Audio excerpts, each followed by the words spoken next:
తేజస్ సినిమాలో తనదైన నటనతో ఆకట్టుకున్నారు. కన్నడలో పునీత్ రాజ్ కుమార్ తో కలిసి నట సార్వభౌమలో నటించారు. ఆ సినిమా కూడా హిట్ అయింది. మొత్తంగా తమిళం, మలయాళం, తెలుగు, కన్నడలో కలిపి దాదాపు 25 సినిమాల్లో నటించారు. టిల్లు స్క్వేర్ సినిమా తర్వాత పలు సినిమాలకు ఆఫర్లు వచ్చాయి.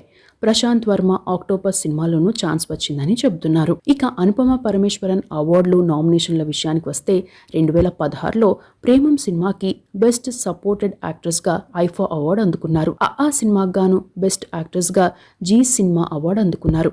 ఇవి కాకుండా బెస్ట్ యాక్ట్రెస్ గా 7 సినిమాలకు ఐఫా, సైమాతో పాటు పలు అవార్డులకు నామినేట్ అయ్యారు. ఇక అనుపమ పరమేశ్వరన్ లైఫ్ స్టైల్ విషయానికి వస్తే అనుపమ పరమేశ్వరన్ తండ్రి పరమేశ్వరన్ ఖతార్లో ఉంటారు.